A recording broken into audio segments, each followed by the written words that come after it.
चाह बहा में बड़ी इंडिया ने बड़ी इन्वेस्टमेंट की हुई है, अफगानिस्तान में भी इंडिया ने इन्वेस्टमेंट की हुई है और वो जिसको कह सकते हैं आपके वो उनको इस्तेमाल करना चाह रहा होगा पाकिस्तान के खिलाफ। में भी हो सकता है कि उन्होंने वहाँ पे कुछ वो किया। तो जो गए थे उन्होंने कहा कि भाई रेड सी में जो जहाज़ों को लूटा जाता है, ईरान हमारे जो इंडिया के जो जहाज़ है उनको तहफ़्फ़ुज़ फराहम करे। जो क्या हमारे पास मिसाइल भी हैं, गौरी भी है, शाहीन भी है, हतब भी है, सारे हैं, लेकिन इंटरनल लेवल पे क्या हमारी मैशियत कहाँ है। मैं तो खुद चाह रहा हूँ कि डेफिनेटली पाकिस्तान की बेहतरी के लिए ये ज़रूर हो और इनसे टेबल टॉक की जाए। इनसे क्या पूरे वर्ल्ड में की जाए। इंडिया प्रॉक्सी खेल रहा है अफगानिस्तान से और ईरान की तरफ से, और वो प्रॉक्सी वार जो है ना ईरान को आगे कर रहा है और अफगानिस्तान को आगे कर रहा है, जिसकी वजह से पाकिस्तान का नुकसान हो रहा है, माशी भी नुकसान हो रहा है और दहशतगर्दी भी पाकिस्तान में हो रही है। वो सब इंडिया करवा रहा है। और सर अगर इंडिया करवा रहा है तो हमारे पास कोई प्रूफ भी नहीं होते पे जब हम ऐसे नेगेटिव कमेंट करते हैं तो फिर आलमी दुनिया का भी एक प्रेशर हम पे आता है, क्योंकि इस वक्त इंडिया की जो फॉरेन पॉलिसीज़ है उसने सबको ही दोस्त बना लिया है, सभी कनेक्ट हो गए हैं। ये सीक्रेट मिशन होते हैं, इनकी एविडेंस तो नहीं ना होती।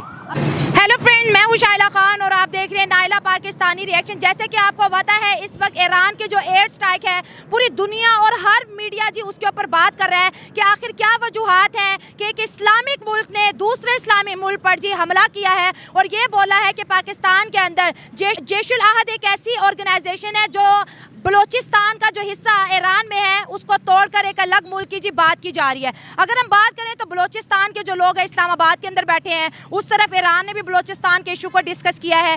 ये जो सियासी हालात बने हुए हैं इस पर आप क्या कहेंगे? इस्लामी मुल्क है जो ईरान है, ये हमारा ब्रादर मुल्क है जी। लेकिन बात यह है कि जो दहशतगर्दी की वजह से वो अपने मुल्क की सलामती चाह रहे हैं, हम अपने मुल्क की सलामती चाह रहे हैं। उन्होंने हमारे मुल्क की जो खिलाफ वर्जी किया है हदूद की वो सरासर गलत है। अच्छा। लेकिन हमारी मदद भी बहुत की है ईरान ने। जो हमारी पहली जंगें हुई हैं हमें असला भी फराहम किया है। रेकोडिक वाला एरिया जो है ईरान ने बलोचिस्तान का वो भी हमें गिफ्ट किया है। लेकिन मसला ये है कि अब जो दहशतगर्द बलोचिस्तान में है, ठीक है, उनको चाहिए था कि सफारती तौर पे पाकिस्तान से बात करते कि जी आपके मुल्क में हमारे हैं ये दहशतगर्द वगैरह जो हमारी सरजमीन में आके अमल दरामद कर रहे हैं अपनी दहशतगर्द एक्टिविटीज़ को, तो उस पर काम होना चाहिए था। लेकिन उन्होंने पाकिस्तान को इत्मीनान में नहीं लिया, जो कि सरासर गलत है। अगर हम बात करें तो इंडिया के जो फॉरेन मिनिस्टर है डॉक्टर एस जयशंकर, वो ईरान में गए थे पिछले हफ्ते और उन्होंने इनके साथ कुछ मायदे भी किए और साथ साथ उन्होंने रेड सी की सिक्योरिटी पे बात की कि जो वहाँ पर जहाज़ों को लूटा वगैरह जाता है उसमें हमें आपकी हिफाजत चाहिए, आपका कंट्रीब्यूशन चाहिए। तो ईरान इंडिया से हाथ मिला रहा है, बिज़नेस को आगे बढ़ा रहा है। तो सबसे पहले हम आपसे ये डिस्कस करेंगे कि इस्लामिक कंट्रीज़ जो है उनका जो रिलेशनशिप है इंडिया के साथ बहुत मजबूत हो रहा है। अच्छा, मैं बात करूं अगर ईरान की और पाकिस्तान की और इंडिया की, बिल्कुल ज़बरदस्त अगर करें। इंडिया और ईरान को मैं देखूं तो ना इंडिया हमारा दुश्मन है ना ईरान हमारा दुश्मन है। आपने तो बात ही खत्म कर दी, क्या बात अच्छा है? जो काज बनी जो अटैक की, वो मेरे समझ के मुताबिक तो एक जो इलेक्शन है वो आ रहे हैं तकरीबन उनको डिले करने के लिए शायद, और दूसरा ये है ब्लॉक जो है चाइना और कभी भी अमेरिका आपस में ये एक दूसरे को एक्सेप्ट नहीं करते। तो मेरे ख्याल से जब तक अमन इधर होगा ईरान और पाकिस्तान में तो वो अमेरिका के लिए नुकसान बना रहेगा। इसी वजह से देखें ना आप, जो अटैक हुआ तो वो सिर्फ 2 बच्चे शहीद हुए हैं। अगर तो ये एक प्लान के साथ अटैक किया गया है तो फिर कोई आबादी को निशाना बनाया जाना था, ना कि 2 बच्चों को ही अटैक बनाया जाना था। हमारे जो भी, मैं समझता हूँ कि हमारी जितनी भी पॉलिटिकल इंस्टेबिलिटी है उनको ये सोचना चाहिए कि भाई हमने अपने मुल्क के अंदर रहते हुए अपनी आवाम, वो आवाम का सोचते ही नहीं है वो। सर यहाँ पे जैसे एक सवाल आपने कहा कि भाई इंडिया हमारा दुश्मन मुल्क नहीं है। अगर इंडिया को किसी इस्लामी मुल्क से दुश्मनी होती तो वो फिर सबका दुश्मन होता। सऊदी अरब इंडिया जा रहा है, मक्का मुकरमा में वो लोग जा रहे हैं, यूएई में बैठ रहे हैं, ईरान में जा रहे हैं, इराक देख लें, मिस्र देख लें, ऐसी कोई सरजमीन नहीं बची इस्लामिक जहाँ पर इंडिया ने कदम ना रखा हो। आखिर हमारे दिमागों में ही ये क्यों बिठाया गया है कि वो दुश्मन हैं, वो हिंदू हैं, वो हमारे सगे नहीं हैं, और आज यही जो हमारी पॉलिसीज़ है हम पे उल्टा पड़ गई है? जी देखिए, इसकी वजह ये हो सकती है कि हमें शुरू से ही बचपन से ही जो हमारी पाक स्टडी है वो हमें गलत पढ़ाई जा रही है। पाक स्टडी, बिल्कुल बहुत अच्छी बात की आपने। अभी भी कोई एक भी जंग मुझे बता दें हम जीते हों, कोई एक भी नहीं जीते।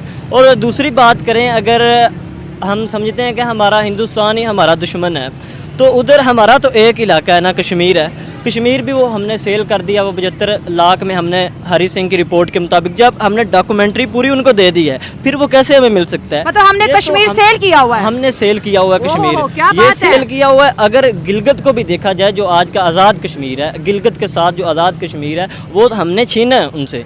अगर देखा जाए ये भी उनका है। लेकिन ये सच तो कोई भी नहीं कहता, लोग तो कहते हैं कि भाई ये तो झूठ बोल रहे, गिलगित बल्तिस्तान भी हमारा। नहीं। ये तो आप पहले पाकिस्तानी है जो ये बात कर रहे नहीं हैं। नहीं, अगर आज़ाद कश्मीर जो हमारे पास है वो भी रिपोर्ट के मुताबिक उनको हमने सेल किया हुआ था। अच्छा, ठीक अगर है। देखा जाए इंडिया हमें हमारा दुश्मन है, मैं तो नहीं समझता कि इंडिया हमारा मैं भी नहीं दुश्मन है। समझती।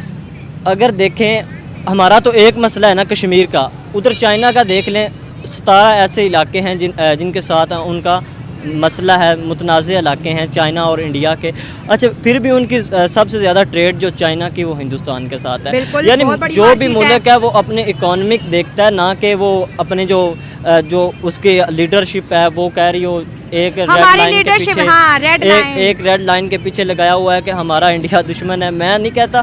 उधर इधर देख लें, इधर की हालत देख लें, इंडिया में देखें कारों की कीमत प्राइस चेक कर लें, वो बहुत अच्छी है। वो भी बहुत सर कम मैं है। ये बता दूं, अगर- यहाँ पे जो कल्टस और ये वैगनार जो यहाँ पर 35-36 लाख की है, इंडिया में यही गाड़ियाँ 2.5-3 लाख की। आप फर्क देख ले, same company, same brand, same गाड़ियाँ। यानी ये क्यों ऐसा है? हमारी जो जितनी भी एलीट क्लास है 1% है, 99% को वो ठीक नहीं होने देती। वो कहती है कि हमारा जो निज़ाम तालीम देख लें, वो भी हमारे बच्चों को पढ़ाया इस तरह से जाता है कि वो भाई ऊंची आवाज़ में बात भी ना कर सकें।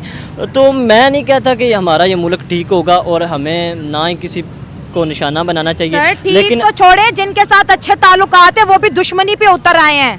नहीं, वो दुश्मनी पे नहीं उतरे, ना ही ईरान हमारा दुश्मन है, क्योंकि पाकिस्तान जब बना तो ईरान ने एक्सेप्ट किया था हाँ, सबसे बिल्कुल, पहले। सबसे पहले, तो हाँ ये बात हमको मद्देनज़र रखनी चाहिए। लेकिन ये आप नहीं जानते, ये और मसाइल हैं। शायद हो सकता है कि हमारे जो अंदरूनी जो भी हैं, या वो मिलके, मैं बात तो नहीं खुल के कर सकता, ना ही मुझे, क्योंकि मेरा fundamental freedom of speech threat में है जी। बिल्कुल नहीं, हाँ। फंडामेंटल राइट ही नहीं है मेरे पास, मैं बात करूं। क्या बात है, लेकिन क्या हो सकता है कि अफसोस की बात है कि हमारे पास कॉन्स्टिट्यूशन होने के बावजूद भी इस मुल्क के अंदर हर शहरी ये बोलता है कि मेरे पास फंडामेंटल राइट्स नहीं है।